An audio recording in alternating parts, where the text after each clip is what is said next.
not many men who, decades later, can still fit into the suit they wore on their wedding day.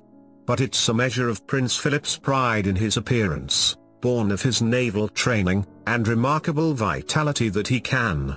While most eyes were on 36-year-old, ultra-flexible yoga fan Meghan Markle, it was the 96-year-old Duke who put in the most impressive performance.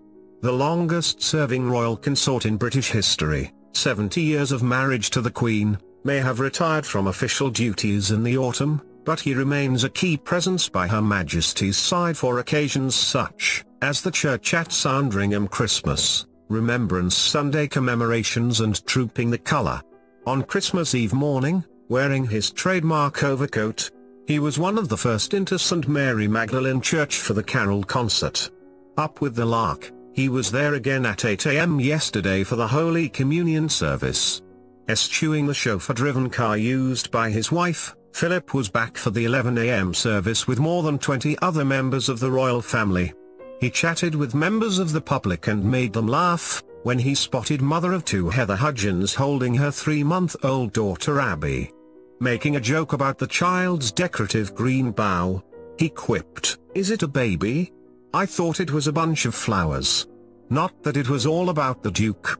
Last year, the Queen was too ill to attend the Christmas Day church service, as she recovered from a cold, but yesterday she made up for it in style, most notably with a zingy tangerine coat, brimmed hat and wide smile to match.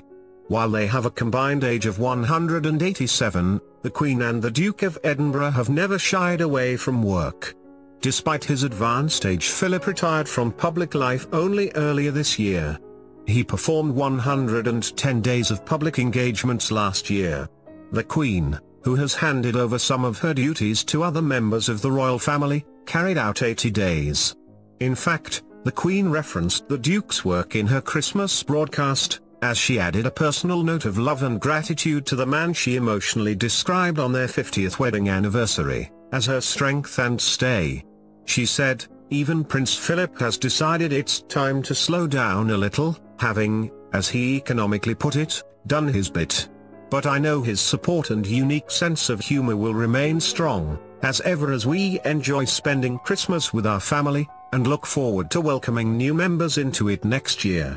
How that new member, Meghan, would have reacted if told of her royal responsibilities and of Philip's example, more than 22,000 solo engagements over the years, no one knows.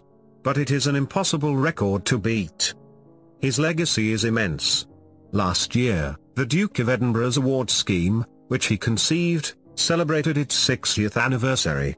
Set up in the post-war years, it was Philip's way of addressing an issue that had troubled him: boys leaving school at 15, and spending 3 years drifting before they began national service at 18. From modest beginnings in 1956, the scheme now operates across the world in 140 countries and territories, with more than 2.4 million recipients of the award in the UK alone. Open to those aged 14 to 24, it is the best known, and arguably most successful enterprise established by any member of the royal family. The changing nature of the royal family, moving easily with the times along with the rest of the country, was clear, as the minor royals left church yesterday. Philip was a few paces ahead of the Duchess of Cornwall, the great-granddaughter of a Geordie coal miner. Meghan Markle, whose maternal great-great-great-great-grandfather was a slave, was also one step behind.